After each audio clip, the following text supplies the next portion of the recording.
Hello friends, welcome to my YouTube channel. സുശാന്താണ്. എല്ലാവരും സുഖമായിരിക്കുന്നു എന്ന് വിശ്വസിക്കുന്നു. അങ്ങനെ വീണ്ടും നമ്മൾ അടുത്ത ആഴ്ചയിലേക്ക് പോവുകയാണ്. നിഫ്റ്റിയെ സംബന്ധിച്ചിട്ട് ഒരു കറക്ഷൻ നേരിട്ട ഒരു വീക്ക് കൂടിയാണ്. ചെറിയതാണെങ്കിലും ഒരു ഏകദേശം ഒരു ശതമാനത്തിനടുത്ത് വീക്കിലി ബേസിൽ നിഫ്റ്റി കറക്റ്റ് ചെയ്തിട്ടാണ് ക്ലോസിംഗ് വന്നിരിക്കുന്നത്. നിഫ്റ്റി 500 ആയാലും ബാങ്ക് നിഫ്റ്റിയിൽ മാത്രമാണ് ചെറിയ നേരിയ തോതിലെങ്കിലും ഒരു സ്ട്രെങ്ത് അനുഭവപ്പെടുന്നത്. പ്രധാനപ്പെട്ട ഇൻഡെക്സുകളിലൊക്കെ തന്നെ ഒരു സെല്ലിംഗ് സൈഡിലായിരുന്നു വന്നിരിക്കുന്നത്. ഡെറിവേറ്റീവ് ഡാറ്റ നോക്കുന്ന സമയത്തും ഒരു ചെറിയ റീബൗണ്ടിനുള്ള പോസിബിലിറ്റി, പക്ഷേ അപ്സൈഡ് ലിമിറ്റഡ് ആയിരിക്കും എന്നുള്ള ഒരു ഡാറ്റയാണ് നമുക്ക് മുന്നിലുള്ളത്. അതുപോലെ ഈ ആഴ്ച വളരെ കുറച്ച് ബിസി വീക്ക് തന്നെ ആയിരിക്കും. 2ഓളം IPO നമുക്ക് ലിസ്റ്റ് ചെയ്യാനുണ്ട്. ലെൻസ്കാർട്ടിന്റെ IPO വരുന്നു ഈ ആഴ്ച. ലെൻസ്കാർട്ടിന്റെ IPO ലിസ്റ്റ് ചെയ്യുന്നുണ്ട്. അതുപോലെ ഗ്രോയുടെ IPO ലിസ്റ്റ് ചെയ്യുന്നുണ്ട്. ഈ 2 IPO മാർക്കറ്റ് ഇപ്പോൾ തിങ്കളാഴ്ച തന്നെ ലെൻസ്കാർട്ടിന്റെ IPO ലിസ്റ്റ് ആവും. ലെൻസ്കാർട്ടിന്റെ ഷെയർ ലിസ്റ്റ് ആവുന്നതാണ്. അതുപോലെ 2 പ്രധാനപ്പെട്ട 3 IPO, അതായത് പൈൻ ലാബ്സിന്റെ IPO ഈ ആഴ്ച നടക്കുന്നുണ്ട്. അതുപോലെ തന്നെ physics wealth, Emmvee photovoltaic, power and Tenneco means IPO open ആയിട്ടുണ്ട്. ഓപ്പൺ ഫോർ സബ്സ്ക്രിപ്ഷൻ ആണ്. അതുപോലെ തന്നെ കമ്പനികളുടെ റിസൾട്ടുകൾ ഈ ആഴ്ച Bajaj finance, Vodafone Idea, Biocon, Fortis healthcare, Asian paint, Tata steel, LG electronics, Eicher motors, hero motor corp, Marico, Tata motors, ഇങ്ങനെയുള്ള കമ്പനിയുടെ റിസൾട്ടുകൾ വരാനുണ്ട്. ഈവൻ MRFന്റെ റിസൾട്ടുകൾ കൂടി വരുന്നുണ്ട്. സോ സെപ്റ്റംബർ ക്വാർട്ടർ റിസൾട്ട് ഈ പറയുന്ന ഡാറ്റകൾ ഗവൺമെന്റിന്റെ സൈഡിൽ നിന്ന് വരാനുള്ളത്. Retail inflation data, wholesale price inflation ഈ ആഴ്ച വരുന്നുണ്ട്. ഇമ്പോർട്ട് എക്സ്പോർട്ട് ഡാറ്റ ഒക്ടോബറിലത്, പ്രത്യേകിച്ചും താരിഫിന് ശേഷമുള്ള ഇമ്പോർട്ട് എക്സ്പോർട്ട് ഡാറ്റകൾ വളരെ പ്രധാനപ്പെട്ടതാണ്. റിസർവ് ബാങ്ക് ഓഫ് ഇന്ത്യയുടെ ബാങ്ക് ലോണിന്റെ അപ്ഡേറ്റ്സ് വരാനുണ്ട്. UK GDP വരുന്നുണ്ട്. ചൈനയുടെ ഇൻഡസ്ട്രിയൽ പ്രൊഡക്ഷൻ ഡാറ്റ, ഒപെക്കിന്റെ ഭാഗത്തുനിന്ന് ഓയിൽ പ്രൊഡക്ഷന്റെ ഡാറ്റ വരാനുണ്ട്. സോ ഒരു ബിസി വീക്കായിരിക്കും നമുക്ക് ഈ ആഴ്ച. കംപ്ലീറ്റ് ട്രേഡിംഗ് കിട്ടുന്ന ഒരു വീക്ക് കൂടിയാണ്. തിങ്കളാഴ്ചത്തെ കാര്യം നോക്കുന്ന സമയത്ത് ലെൻസ്കാർട്ടിന്റെ IPO ലിസ്റ്റ് ആവുന്ന സമയം, ലെൻസ്കാർട്ടിന്റെ ഓഹരികളെ ലിസ്റ്റ് ചെയ്യുന്ന ദിവസമാണ്. മാത്രമല്ല നല്ലൊരു റെസ്പോൺസ് കിട്ടിയ IPO ആയിരുന്നു. ഓക്കെ, എനിവേ, അതിനു പുറമെ ബജാജ് ഫിനാൻസിന്റെയും വോഡാഫോൺ ഐഡിയ, ഏത്തർ ഇൻഡസ്ട്രീസ്, ONGCയുടെ റിസൾട്ട് വരുന്ന ദിവസമാണ്. അതുപോലെ ചൊവ്വാഴ്ചത്തെ കാര്യം നോക്കുകയാണെങ്കിൽ IPO ഫിസിക്സ് വെൽത്തും അതുപോലെ തന്നെ MB ഫോട്ടോവോൾട്ടിക് പവറിന്റെ IPO ഓപ്പൺ ആവുന്ന ദിവസമാണ്. അന്ന് തന്നെ ബജാജ് ഫിൻസർവിന്റെ Bharat forge, Biocon, Bosch, container corporation of India, EIH, Fortis healthcare, Godrej industries, Gokaldas export, PI industries, Tata power, Thermax പോലുള്ള കമ്പനികളുടെ റിസൾട്ടുകൾ വരുന്നുണ്ട്. അന്നാണ് ഗ്രോയുടെ IPO ലിസ്റ്റ് ചെയ്യുന്നത്. അതിനു പുറമെ ഓട്ടോമാറ്റീവ് കോമ്പണന്റ് മാർക്കറ്റിലുള്ള ടീൻകോ ക്ലീൻ എയറിന്റെ IPO ഒന്ന് ഓപ്പൺ ഫോർ സബ്സ്ക്രിപ്ഷൻ ആണ്. അതുപോലെ ബുധനാഴ്ചയാണ് Asian paints, Tata steel, Ashok Leyland, Cochin shipyard, Hindustan aeronautics, IRCTC, Pfizer, ഇങ്ങനെയുള്ള കമ്പനിയുടെ റിസൾട്ടുകൾ വരുന്നുണ്ട്. അതുപോലെ അന്ന് ബുധനാഴ്ചയാണ് ഇന്ത്യയുടെ റീറ്റെയിൽ ഇൻഫ്ലേഷൻ വരുന്നത്. ഒക്ടോബർ മാസത്തെ ഇന്ത്യയുടെ റീറ്റെയിൽ ഇൻഫ്ലേഷൻ RBI വളരെ ക്രൂഷ്യലായിട്ട് നോക്കുന്ന ഒരു കാര്യം കൂടിയാണ്. സോ ബുധനാഴ്ച നമ്മുടെ ഇൻഫ്ലേഷൻ ഡാറ്റ വരുന്നുണ്ട്. 1.54% ആയിരുന്നു സെപ്റ്റംബറിൽ ഉണ്ടായിരുന്നത്. സോ 2% എന്ന് പറയുന്ന 4% എന്ന് പറയുന്ന നമ്മുടെ RBIയുടെ ടാർഗറ്റിന് താഴെയാണ് ഇപ്പോഴും കണ്ടിന്യൂസ് ആയിട്ട് നിൽക്കുന്നത്. സോ ഒരു റേറ്റ് കട്ടിന് പോലും RBI വഴിതെളിക്കുന്ന ഒരു ഡാറ്റയായിട്ടാണ് ഇൻഫ്ലേഷൻ കാണേണ്ടതായിട്ടുള്ളത്. അതുപോലെ ബുധനാഴ്ച തന്നെ നമുക്ക് ഒപെക്കിന്റെ മന്ത്ലി ഓയിൽ മാർക്കറ്റ് റിപ്പോർട്ട് വരുന്നുണ്ട്. വ്യാഴാഴ്ചയാണ് LGയുടെയും ഐഷർ മോട്ടോഴ്സിന്റെയും ഹീറോ മോട്ടോർ കോർപ്പിന്റെയും ഇപ്ക ലബോറട്ടറീസിന്റെയും പേജ് ഇൻഡസ്ട്രീസ്, ഇത്രയും കമ്പനികളുടെ റിസൾട്ടുകൾ വരുന്നത്. അന്നാണ് UKയുടെ GDP ഡാറ്റ വരുന്നത്. ഓയിൽ മാർക്കറ്റ് റിപ്പോർട്ട് IEAയുടെ, ഇന്ത്യൻ ഇന്റർനാഷണൽ എനർജി അസോസിയേഷന്റെ റിപ്പോർട്ട് അന്നാണ് വരുന്നത്. വെള്ളിയാഴ്ചയാണ് പൈൻ ലാബ്സിന്റെ IPO ലിസ്റ്റ് ആവുന്നത്. അതുമാണ് Marico, Tata motors passenger vehicle, MRF, Sun TV, Glenmark ഫാർമസ്യൂട്ടിക്കലിന്റെ ഒക്കെ റിസൾട്ട് അന്ന് വരുന്നു. ഇന്ത്യയുടെ ഹോൾസെയിൽ പ്രൈസ് ഇൻഫ്ലേഷൻ അന്ന് വരുന്നുണ്ട്. ബാങ്ക് ലോൺ ഡാറ്റ, ചൈനയുടെ ഇൻഡസ്ട്രിയൽ പ്രൊഡക്ഷൻ. സോ ഞാൻ ഡാറ്റ വായിക്കുകയല്ല. സോ മാർക്കറ്റിന്റെ വെള്ളിയാഴ്ചത്തെ ക്ലോസിംഗ് ചെറിയൊരു പ്രതീക്ഷ നൽകുന്നതാണ്. കാരണം ഒരു ചെറിയ റീബൗണ്ട് ആണ് നമ്മൾ ആ സമയത്ത് എക്സ്പെക്ട് ചെയ്തത്.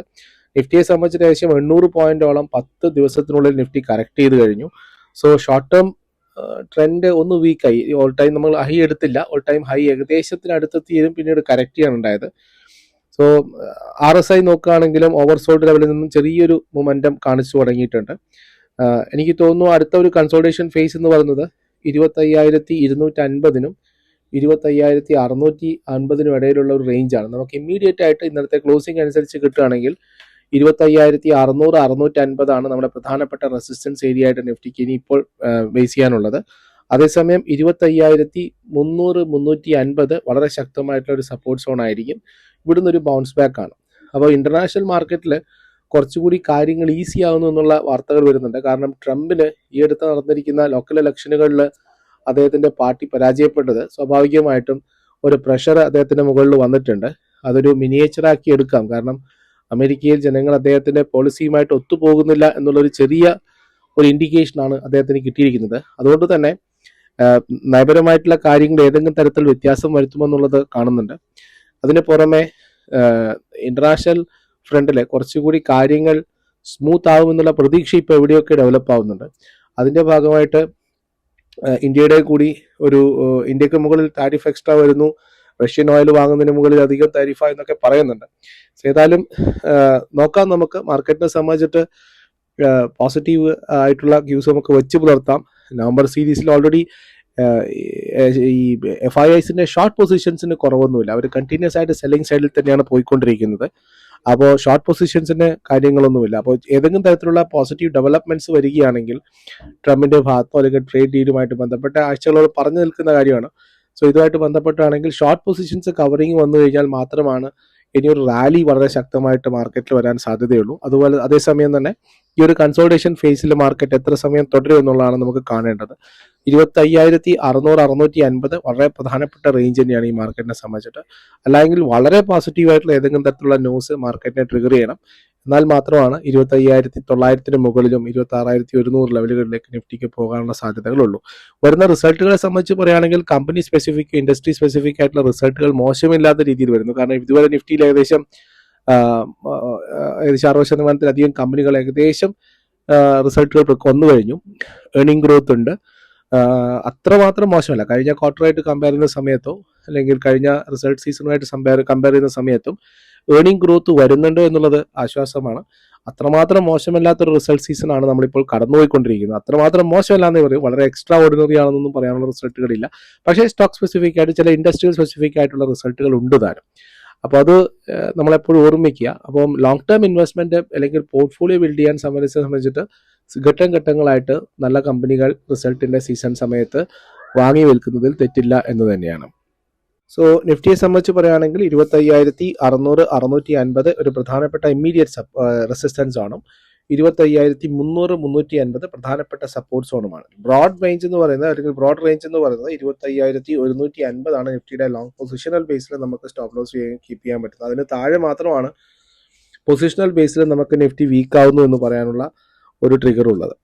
അപ്പോൾ 25,300 ഡൗൺ സൈഡിലും 25,650 അപ്പർ സൈഡിലുള്ള ഒരു ട്രജക്ടറിയാണ് ഈ ആഴ്ച നിഫ്റ്റിക്ക് ഫിക്സ് ചെയ്തത്. ഈ ഒരു മൊമെന്റ് ബ്രേക്ക് ചെയ്യുകയാണെങ്കിൽ മാത്രമാണ് നിഫ്റ്റിക്ക് ഒരു ശക്തമായിട്ടുള്ള മൊമെന്റ് എന്ന് നമുക്ക് പറയാനുള്ളൂ.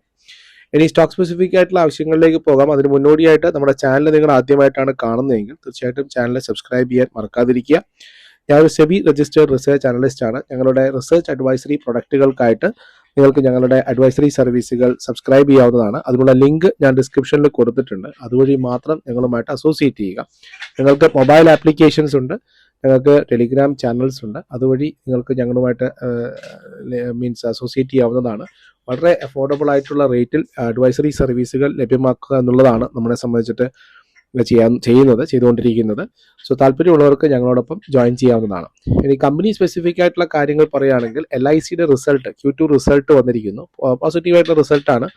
ഏകദേശം പ്രോഫിറ്റിൽ 32% വർധനവ്, 10,053 കോടി രൂപയുടെ പ്രോഫിറ്റാണ് കമ്പനി രേഖപ്പെടുത്തിയിരിക്കുന്നത്. പ്രീമിയത്തിന് ഏകദേശം 5.5% വർധനവ് വന്നിട്ടുണ്ട്. സോ സെപ്റ്റംബറിൽ 10,053 കോടി രൂപയുടെ പ്രോഫിറ്റ് രേഖപ്പെടുത്തിയതിൽ കോർ ബിസിനസ്സും അതുപോലെ തന്നെ ഇൻവെസ്റ്റ്മെന്റ് ഇൻകത്തിലും കുറവ് വന്നിട്ടുണ്ട്. Net premium ഇൻകത്തിൽ 5.5% വർധനവുണ്ട്. ഏർണിങ്ങിന് ശേഷമുള്ള കമ്പനിയുടെ മീറ്റിംഗിൽ അല്ലെങ്കിൽ കമന്ററിയിൽ മാനേജ്മെന്റ് വളരെ ഓപ്റ്റിമിസ്റ്റിക് ആയിട്ടാണ് വന്നിരിക്കുന്നത്. 11% ഇയർ ഓൺ ഇയർ ഗ്രോത്ത് ആണ് അവരുടെ ഇൻവെസ്റ്റ്മെന്റ് ഇൻ എക്വിറ്റി വന്നിരിക്കുന്നത്. ഡെറ്റ് മാർക്കറ്റിലും കമ്പനി 15% വർധനവ് നടത്തിയിരിക്കുന്നു. അതായത് നല്ല രീതിയിൽ ഹെവിലി ഇൻവെസ്റ്റഡ് ആണ് LIC എന്ന് വേണം പറയാൻ. ആനുവലൈസ്ഡ് പ്രീമിയം ഇക്വലന്റിൽ ഏകദേശം 0.5% ഇയർ ഓൺ ഇയർ ഗ്രോത്ത് കാണിച്ചിട്ടുണ്ട്. അതുപോലെ നല്ല രീതിയിൽ എല്ലാ എസ്റ്റിമേറ്റും ബീറ്റ് ചെയ്ത ഒരു റിസൾട്ട് എന്ന് പറയുന്നത് സൺഫാർമ ആയിരുന്നു. എല്ലാ പാരാമീറ്റേഴ്സ് വെച്ച് നോക്കുമ്പോഴും റിസൾട്ടിന്റെ എസ്റ്റിമേഷനെ ബീറ്റ് ചെയ്തു എന്നൊന്നും പറയാൻ. കാരണം ഇന്നോവേറ്റീവ് മെഡിസിൻസിൽ 16.4% വർധനവാണ് വന്നിരിക്കുന്നത്. ഇന്ത്യയിലെ 11%, എമർജിംഗ് മാർക്കറ്റിൽ 15.7% വർധനവാണ് ഇന്നോവേറ്റീവ് മെഡിസിൻസിൽ വന്നിരിക്കുന്നത്. US താരിഫിന്റെ ബ്രാൻഡഡ് ഫാർമസ്യൂട്ടിക്കൽസിന് മുകളിൽ വന്നിരിക്കുന്നത് തൽക്കാലം ഗവൺമെന്റ് മരവിപ്പിച്ചിരിക്കുന്നത് കമ്പനിക്ക് തുണയായി എന്ന് പറയാൻ. അതുപോലെ തന്നെ സെക്ഷൻ 232 ഇൻവെസ്റ്റിഗേഷൻ അതും കമ്പനിയെ സംബന്ധിച്ചിട്ടുള്ള അവൈറ്റഡ് ആണ്. അതും പോസ് ചെയ്തിരിക്കുന്നത് കമ്പനിയെ സംബന്ധിച്ചിട്ട് പോസിറ്റീവായി. എനിക്ക് തോന്നുന്നു സൺഫാർമയിൽ അടുത്ത റാലി ഏകദേശം ഒരു 1700, 750, 90 വരെയെങ്കിലും 1800 മുകളിലേക്കെങ്കിലും പോകാനുള്ള കപ്പാസിറ്റി ഈ റിസൾട്ടിന്റെ ബേസിലുണ്ട് എന്നുള്ളതാണ്. അതുപോലെ സിമെന്റ് സെക്ടറിൽ നിന്ന് നമ്മൾ ട്രാക്ക് ചെയ്യുന്ന ഒരു കമ്പനിയാണ് Ambuja cement. Ambuja cement result വന്നിരിക്കുന്നു. Q2 ഇബിറ്റ ഏകദേശം 17.6 ബില്യൺ ആണ് വന്നിരിക്കുന്നത്. 58% ഇയർ ഓൺ ഇയറിൽ ഡൗണും അതുപോലെ തന്നെ 10% വർധന ക്വാർട്ടർ ഓൺ ക്വാർട്ടറിലുമാണ് കാണിച്ചിരിക്കുന്നത്. സോ വോളിയം നോക്കിക്കഴിഞ്ഞാൽ 20% വർധനവ് നടത്തിയിട്ടുണ്ട്. അക്വസിഷൻ ബെനിഫിറ്റ്സ്, അതായത് ഇവർ സാങ്കി ഇൻഡസ്ട്രീസ്, പെന്ന സിമെന്റ്, ഓറിയൻ സിമെന്റിനൊക്കെ ഏറ്റെടുത്തിരുന്നു. അതിൻ്റെയൊക്കെ 1% ഹെഡാണ് ഫോർകാസ്റ്റ് വന്നിരിക്കുന്നത്. അതിന് പുറമെ ഗ്രീൻ പവർ കോസ്റ്റ് ഏകദേശം 28% നിന്ന് 33% വന്നിട്ടുണ്ട്. ഡിസ്റ്റൻസ് ഒപ്റ്റിമിഷൻ, വേരിയബിൾ കോസ്റ്റിംഗ് എല്ലാം നോക്കുകയാണെങ്കിൽ എനിക്ക് തോന്നുന്നു കുറച്ചുകൂടി അപ്സൈഡ് സാധ്യതയുള്ളൊരു സ്റ്റോക്കായിട്ടാണ്. സ്റ്റാഫ് കോസ്റ്റ് ഏകദേശം 3% കുറവ് വന്നിട്ടുണ്ട്. അംബുജ സിമെന്റ് എന്താ പറയുക, 2028 അവരുടെ cement capacity target 155 million metric ton per annum. 140 ആയിരുന്നു, 140 metric ton per annum capacity ആയിരുന്നു പ്രതീക്ഷിച്ചത്. അത് 155 അവർ റിവൈസ് ചെയ്തിരിക്കുന്നു. സോ അംബുജ സിമെന്റ് എനിക്ക് തോന്നുന്നു അതിൻ്റെ ഒരു ബോട്ടം ഔട്ട് കഴിഞ്ഞു. അടുത്തൊരു ടാർഗറ്റ് എന്ന് പറയുന്നത് അംബുജ സിമെന്റിന് 630 to 650 വരെയെങ്കിലും പോകാനുള്ള കപ്പാസിറ്റിയാണ്. അപ്പോൾ ഇനി സിമെന്റ് സെക്ടറിൽ ഇൻവെസ്റ്റ് ചെയ്യാൻ താല്പര്യമുള്ളവരെ സംബന്ധിച്ചൊരു ബെറ്റർ സ്റ്റോക്ക് ആയിരിക്കും അംബുജ സിമെന്റ്. എൻ്റെ ആദ്യമേ ഉള്ള പിക്കായിരുന്നു അംബുജ സിമെന്റ്. ഇപ്പോൾ റിസൾട്ടിന് ശേഷം കുറച്ചുകൂടി സോളിഡായി. പക്ഷേ വെയിറ്റ് ചെയ്യേണ്ട ഒരു പെട്ടെന്നുള്ള ഒരു ജമ്പൊന്നും അംബുജ സിമെന്റ് പ്രതീക്ഷയില്ല. സിമെന്റ് സെക്ടറിൽ ഓൾട്ടുഗെദർ കാപ്പെക്സ് ഗവൺമെന്റിന്റെ ഭാഗത്ത് കൂടുന്നതോട് കൂടിയോ ദീപാവലിയോട് കൂടി ഇനിയിപ്പം കൺസ്ട്രക്ഷൻ സെക്ടറൊക്കെ ആക്റ്റീവായിട്ട് വരുന്നേ ഉള്ളൂ. അപ്പോൾ സിമെന്റ് സെക്ടറിൽ സ്വാഭാവികമായിട്ടും ഒരു അപ്സൈഡിനുള്ള സാധ്യതകളുണ്ട് എന്നുള്ളത് തന്നെയാണ് കാണുന്നത്. സോ കഴിഞ്ഞ കുറച്ച് ദിവസം മുമ്പുള്ള നമ്മുടെ വീഡിയോയിൽ നമ്മൾ പറഞ്ഞൊരു വീക്ക്ലി സ്റ്റോക്ക് ആയിരുന്നു ശ്രീറാം ഫിനാൻസ്. ശ്രീറാം ഫിനാൻസിൽ കഴിഞ്ഞ 2 ആഴ്ചയായിട്ട് നല്ല രീതിയിലുള്ള ഒരു മൊമെന്റം കണ്ടു. ഇപ്പോൾ 800 മുകളിലേക്ക് ശ്രീറാം ഫിനാൻസ് വന്നിട്ടുണ്ട്. അപ്പോൾ ശ്രീറാം ഫിനാൻസ് ഹോൾഡ് ചെയ്യുന്നവരെ സംബന്ധിച്ചിട്ട് നല്ല രീതിയിലുള്ള പ്രോഫിറ്റ് ബുക്ക് ചെയ്യാൻ സാധിച്ചിട്ടുണ്ടാവും. അപ്പോൾ ഇന്ന് ഞാൻ സംസാരിക്കാൻ പോകുന്നത് വേറൊരു സ്റ്റോക്കാണ്. അത് നമ്മുടെ വളരെ മുമ്പ് തന്നെ കവറേജ് ഉള്ള സ്റ്റോക്കാണ്. അദാനി പോർട്ട്. അദാനി പോർട്ടിന്റെ റിസൾട്ട് വളരെ സ്ട്രോങ് ആയിട്ടാണ് വന്നത്. റവന്യൂ ഗ്രോത്ത് ഏകദേശം 30% ഉയർത്തിട്ടാണ് വന്നിരിക്കുന്നത്. 92 ബില്യൺ ഇന്ത്യൻ റുപ്പീസിന്റെ ഗ്രോത്ത് ആണ് വന്നിരിക്കുന്നത്. കാർഗോ വോളിയത്തിൽ 12% വർധനവാണ് ഇയർ ഓൺ ഇയറിൽ കമ്പനി രേഖപ്പെടുത്തിയിരിക്കുന്നത്. 124 മില്യൺ മെട്രിക് ടണ്ണിന്റെ കാർഗോ ആണ് കമ്പനി ഡീൽ ചെയ്തിരിക്കുന്നത്, പ്രത്യേകിച്ചും കണ്ടെയ്നേഴ്സ് ആണ്. ഇബിറ്റ മാർജിനും 60.5% ആയിട്ട് വന്നിട്ടുണ്ട്. എസ്റ്റിമേഷൻ 60.3 ആയിരുന്നു, അതിനെ ബീറ്റ് ചെയ്ത് 60.5, 60.5% മാർജിനാണ് കമ്പനി രേഖപ്പെടുത്തിയിരിക്കുന്നത്. സോ ഇബിറ്റ 27% വർധന വന്നിട്ടുണ്ട്. പ്രോഫിറ്റ് ആഫ്റ്റർ ടാക്സിലും 39% വർധനവ്. സോ എനിക്ക് തോന്നുന്നു ഞാൻ അതിൻ്റെ കൂടുതലായിട്ടുള്ള റിസർച്ച് നോട്ട്സ് നമ്മുടെ മെമ്പേഴ്സിനും കാര്യങ്ങളൊക്കെ ആയിട്ട് ഷെയർ ചെയ്യാം. അതാണ് ഈ പോർട്ട് എനിക്ക് തോന്നുന്നു അടുത്ത ഒരു റീബൗണ്ടിനുള്ള സാധ്യതകളാണ് കാണുന്നത്. അടുത്തൊരു ടാർഗറ്റും 1800 നിലവാരത്തിലേക്കാണ് അദാനി പോർട്ടിനുള്ളത്. സോ അദാനി പോർട്ട് മുന്നേ ഹോൾഡ് ചെയ്യുന്നവരെ കണ്ടിന്യൂ ഹോൾഡ് ചെയ്യാം. കാരണം നമുക്കറിയാം വളരെ സ്ട്രഗ്ലിംഗ് ആയിട്ടുള്ളൊരു പീരീഡ് ആയിരുന്നു Q2. എന്നിട്ട് കൂടി ഈ കമ്പനിയിൽ ഇമ്പോർട്ട് എക്സ്പോർട്ട് പോയിന്റിൽ നമുക്ക് ഒരിക്കലും ഇന്ത്യയെ തള്ളി മറിക്കാൻ സാധിക്കില്ല. കാരണം ഏത് തരത്തിലായാലും എന്ത് തന്നെ ട്രേഡ് ഡീലായാലും ഒക്കെ തന്നെ ആയാലും US ഒഴികെ ബാക്കിയുള്ള രാജ്യങ്ങളിലേക്കും കയറ്റുമതിയും ഇറക്കുമതിയും ഒക്കെ നടക്കുന്നുണ്ട്. അപ്പോൾ അതിൻ്റെ ഭാഗമായിട്ട് പോർട്ടുകൾ നമുക്ക് ഒരിക്കലും വേണ്ട എന്ന് വെക്കാൻ പറ്റില്ല. സോ മേജർ പോർട്ടുകളൊക്കെ ഉള്ളത് അദാനിയുടെ കീഴിൽ തന്നെയാണ്. ഇപ്പോൾ അദാനി പോർട്ട്, വിഴിഞ്ഞ അടക്കമുള്ള പോർട്ടുകൾ നമ്മുടെ കയ്യിലാണ്. പലപ്പോഴായിട്ട് ഫണ്ടമെന്റൽ വീഡിയോസ് ചെയ്ത ഒരു സ്റ്റോക്ക് കൂടിയാണ്. അപ്പോൾ സ്വാഭാവികമായിട്ടും അടുത്ത ഒരു നമുക്കൊരു സ്വിംഗ് പിക്ക് അല്ലെങ്കിൽ ഒരു ലോങ് ടേം പിക്ക് എന്ന് പറയുന്നത് സ്റ്റോക്ക് അദാനി പോർട്ട് തന്നെയാണ്. അദാനി പോർട്ട് എൻ്റെ പേഴ്സണൽ പോർട്ട്ഫോളിയോയിലുള്ള സ്റ്റോക്കാണ്. നമ്മുടെ മെമ്പേഴ്സിൻ്റെ കീഴിലുള്ളതാണ്. നമ്മുടെ സ്മോൾ ടെലിഗ്രാം ഗ്രൂപ്പിലൊക്കെ തന്നെ കൊടുത്തിരിക്കുന്ന സ്റ്റോക്കാണ് അദാനി പോർട്ട് എന്ന് പറയുന്നത്. സോ അടുത്തൊരു ടാർഗറ്റ് റിസൾട്ടിൻ്റെ ബേസിൽ റിസൾട്ട് റിവ്യൂ ഞാൻ പോസ്റ്റ് ചെയ്യുന്നതാണ്. റിസൾട്ട് റിവ്യൂവിന് ശേഷം അടുത്തൊരു ടാർഗറ്റ് അദാനി പോർട്ടിന് 1800 ആയിട്ടാണ് നമ്മൾ പറയുന്നത്. കൂടുതൽ സ്റ്റോക്കുകളുണ്ട്, ഒരുപാട് സ്റ്റോക്കുകൾ, നല്ല നല്ല സ്റ്റോക്കുകൾ കണ്ടിട്ടുണ്ടെങ്കിൽ നമ്മുടെ മെമ്പേഴ്സൊക്കെ ആയിട്ട് ഷെയർ ചെയ്യാം. ഈ വീഡിയോ ഞാൻ ആക്കി കൊണ്ടുപോകുന്നില്ല, ലെങ്ത് ആക്കി കൊണ്ടുപോകുന്നില്ല. സോ എനിവേ മാർക്കറ്റിനെ സംബന്ധിച്ചിട്ടൊരു റേഞ്ച് ബൗണ്ട് ആയിരിക്കും. മാർക്കറ്റിലൊരു കൺസോൾട്ടേഷൻ ഫേസിലേക്ക് വീണ്ടും പോകുന്നുള്ളതാണ് നമ്മൾ നോക്കേണ്ടത്. സോ 25,000 പൊസിഷണൽ ബേസിൽ നിഫ്റ്റി 25,150 താഴെ മാത്രമേ വീക്കുള്ളൂ. അല്ലാതെ ഈ സമയം നമുക്കൊരു റിബൗണ്ട് എക്സ്പെക്ട് ചെയ്യാം. മാർക്കറ്റിന് ഒരു ട്രിഗർ ആവശ്യമുണ്ട്, ഒരു പോസിറ്റീവ് ട്രിഗർ ആവശ്യമുണ്ട്. അത് ഇന്റർനാഷണൽ ഫ്രണ്ടിൽ നിന്നോ ഗവൺമെന്റ് അനൗൺസ്മെന്റ് ആയിട്ടോ അല്ലെങ്കിൽ റിസൾട്ടുകളൊക്കെ ഫൈൻ സ്റ്റോക്ക് സ്പെസിഫിക് ആയിട്ടുള്ള മൂവ്മെന്റ്സ് നമുക്ക് കിട്ടുന്നുണ്ട്. അപ്പോൾ നോക്കാം നമുക്ക് ഏതൊക്കെയാവുന്നുള്ളത്. ലെവലുകൾ നോക്കി ട്രേഡ് ചെയ്യാമെന്ന് മാത്രമാണുള്ളത്. നമ്മുടെ ഷോർട്സും വീഡിയോസും ഒക്കെ കാണുന്നുണ്ടെന്ന് വിചാരിക്കുന്നു. റിസൾട്ടുകളും ഒക്കെ തന്നെ ഞാൻ ഷോർട്ട് വീഡിയോ ആയിട്ടൊക്കെ അപ്ലോഡ് ചെയ്യുന്നുണ്ട്. കാണാത്തവരെ തീർച്ചയായിട്ടും കാണുക, സപ്പോർട്ട് ചെയ്യുക. വീഡിയോ കണ്ടിഷ്ടമായിട്ട് നിങ്ങളുടെ അഭിപ്രായങ്ങൾ രേഖപ്പെടുത്താൻ മറക്കാതിരിക്കുക, ലൈക്ക് ചെയ്യാൻ മറക്കാതിരിക്കുക. മറ്റൊരു വീഡിയോ ആയിട്ട് കാണാം. എല്ലാവർക്കും നല്ലൊരു ട്രേഡിംഗ് വീക്ക് ആശംസിക്കുന്നു. നിങ്ങളുടെ കമൻറ്റ് ബോക്സിൽ നിങ്ങളുടെ അഭിപ്രായങ്ങളും നിർദ്ദേശങ്ങളും പ്രതീക്ഷിക്കുന്നു. മറ്റൊരു വീഡിയോ ആയിട്ട് കാണുന്നവരെ എല്ലാവർക്കും നന്ദി, നമസ്കാരം. Thank you.